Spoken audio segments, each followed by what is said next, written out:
Hello, beautiful people. Are y'all ready? We are this is part 2 of chapter 28.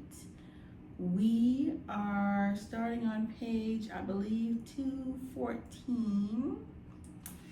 Okay. So much has been happening. Like, it's just, okay. Let's just dive into it. Okay, here we go. So we're going to start at the top.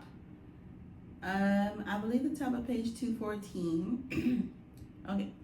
He tried to explain some of it to Emily, but her attitude got the best of her. And out of rage and jealousy, she murdered him with an axe. The blade met the back of his skull down by the lake when he had his back to her trying to explain things.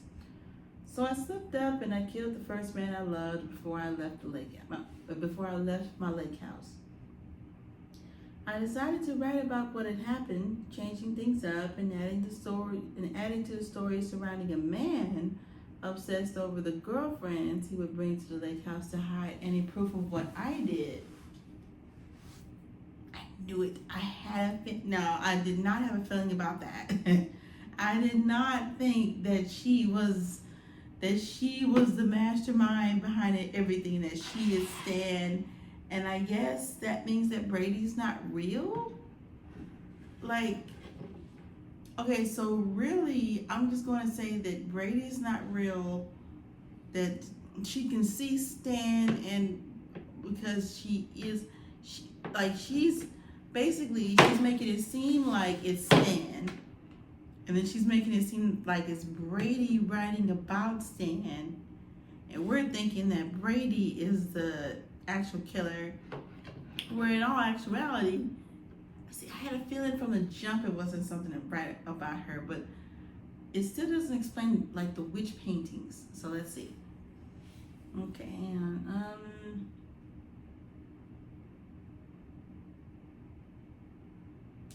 wait, maybe that goes back to, remember at the beginning when he was at her house or whatever, and there was a room of paintings that she didn't want him to see. Remember? It was like this whole thing. It was locked. Now, granted, it didn't happen because I guess Brady's not real.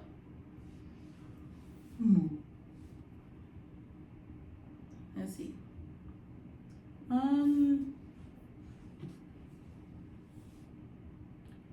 Let's see.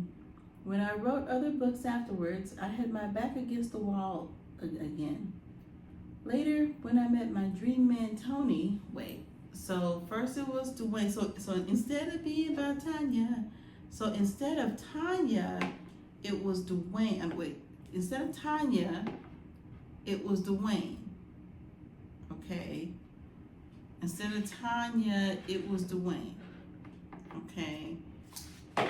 And then, let me see. Well, you know what? Let me just read, because I'm getting sidetracked over here. Let's see. All right, here we go.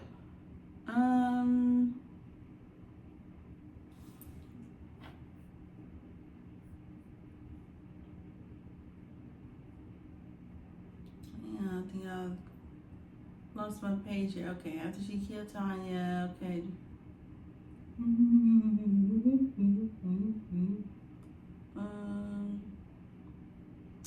Here we go.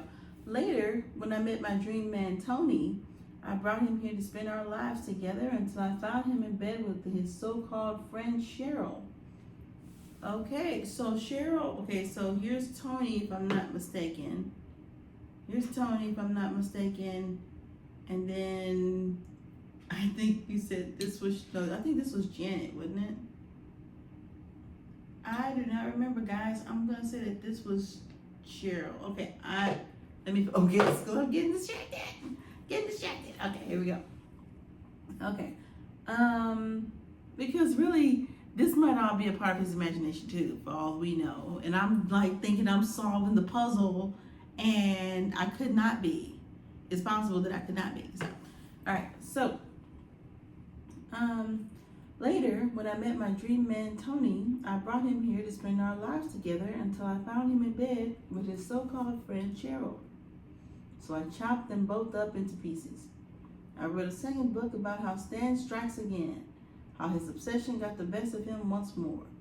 She explained, seeing the visions in her mind of that night coming back from town, seeing another car in the driveway, and catching Tony in bed with Cheryl. She went back downstairs, grabbed her axe from outside, and proceeded up the stairs where she would chop the two up while they were in bed having sex. They had no clue she had returned as early as she did. Tell him the truth. You spoke the truth about Dwayne. You realized your fuck up after killing him and Tanya. Tell the truth. You never caught Tony in bed with Cheryl. For the simple fact, Cheryl was a lesbian who was dating Tony's sister. And she only visited Tony because she and his sister had a fight and were in the middle of a possible breakup. And she came to Tony to help them fix it, Stan said. Emily gives Stan a dirty look. A look where her eyes tell a different story than what Stan just told. That's not true. I came home that night and found them upstairs having sex, Emily replied. That's not what happened, and you know it. That's the storybook version of it. That's what you wrote in the sequel. You know damn well your fucking obsession killed those two. You and your impulsive behavior. That split personality bullshit you have, where you see things or hear things differently than how they appear, Stan explained. You both have it all wrong. It was Tanya and I who came here together. I know this ain't Brady talking. You both have it all wrong. It was Tanya and I who came here together. And I fucked up assuming she was cheating with Dwayne, her best friend. After my impulsive behavior and my fucking obsession, I killed them both. To later discover a journal he had written about his secret that he did not want anyone to know about. Tanya knew and would tell me, but I never allowed it. Brady explained, cutting in on Stan, and then because Stan is just like listen, I'm the the main character here. Let's get back to me, okay? But what y'all talking about? Let's see.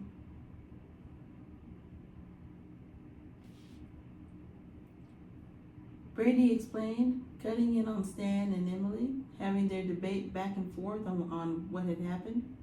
What you experience is what I wrote about. In a technical sense, you are living the life of Stan from the books. I lived the real scenario, and you are living the book scenario, Emily responded. With Cheryl, I thought I caught her in bed with Tony. The way they were so close, it messed with my mind. When in reality, Tony was dating Cheryl's sister. Of course, in the book version, he is married. Wait, he thought Cheryl was with Tony because they were so close. But so Tony was cheating anyway. Tony was cheating with Cheryl's sister. Okay, well then Tony had to go because apparently he was cheating one way or another. Of course, in the book version, he is married to Janet, and when I brought Cindy here, my obsession with her and my obsession to write another bestseller got in the way of my thoughts. And I assumed Travis, being the sleazeball he is, was fucking Cindy. In reality, he tried, but Cindy denied him. She was loyal, but I fucked it up, Brady explained. You are very wrong. Travis was cheating with Cindy, and that is why I killed them both. In the book version, Cindy was innocent, but I wrote that you had lost your mind and killed them both. In reality, Tony and Cheryl had a thing going on in my bed upstairs, Emily said. But I thought you said Tony and Cheryl's sister. Okay. I'm getting confused. I'm like, no, Cheryl was a lesbian. Stan grabbed. Wrong. You were both wrong. Tony was dating Cheryl's sister. I killed them because of my obsession. Look, somebody killed somebody. Multiple people got killed, guys. Like y'all are going back and forth and fighting. Who is the real Dirty Dan? Okay, who is the real Slim Shady? Okay, are you the real Slim Shady? Are you the real Slim Shady? Who's the real Slim Shady? Let's see.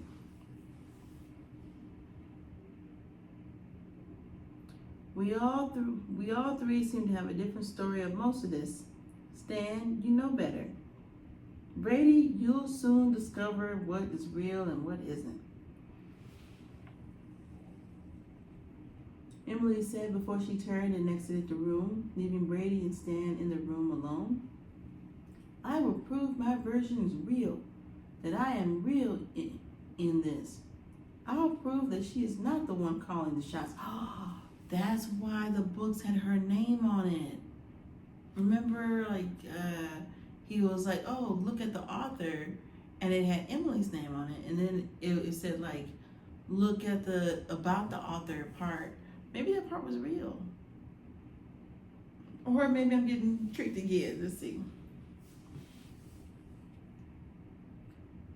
I am not her book character, Brady said. Stan looks at Brady with this look, assuring him that he will fail, that this world he lives in is because Emily created it. But what could Stan possibly say at this point that could convince Brady otherwise? Brady eyes the paintings in the room one last time, his memory once again in full swing, which is where the confusion is setting in for Stan, because during their stay, he had noticed how Brady was losing his memory little by little. Suddenly, he remembers everything. Is this something Emily wrote in, or is she losing grip with her writing? Ooh.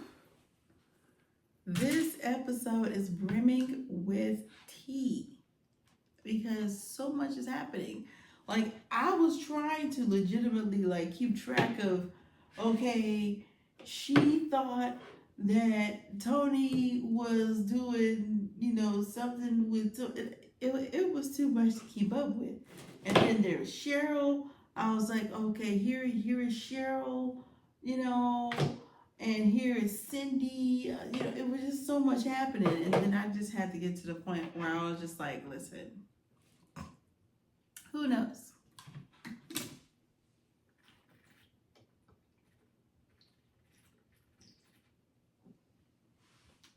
Ooh. So we don't really know what's going on. Like, it seems as though, and because we're already about to start chapter 29, I'm going to assume that this is not an illusion, that this is not some daydream, I'm going to assume that this is for real, that this is something that is really, really happening. This is something that quite literally is really Emily, but why put her name on it though? Why? Because the name of it should be Brady, whatever his name is, and she just hiding behind that, but it can't be her real name. Otherwise, okay, then why wasn't she there signing autographs? Well, you know what? I don't know. Tell me what y'all think. Do y'all think that it's Emily writing it or that Brady's writing it? If you think that Emily's writing it, then what do you think? Okay, but so Emily, or do you think that Brady's writing it? Because if Brady's been hallucinating since the jump, right? And so we really don't know what's real and what's not real, but she does seem to have witch qualities, especially on Halloween, the whole wait till midnight. It's stuff going on here that's not adding up. But yeah, so either way, I feel like Stan's the only one that knows for sure. Do y'all think, what if Stan wrote this? What What if Stan is the actual author, right? What if Stan is the actual author and he's making these two go at it and argue and all these crazy things? What about that? No? It's just me. That's fair. That's fair. That's fair. All right, well, let's go ahead and take a quick breaky break, and I will see y'all in chapter 29. Okay. Come on, Brady. Keep it together. All right. See y'all next time. Peace.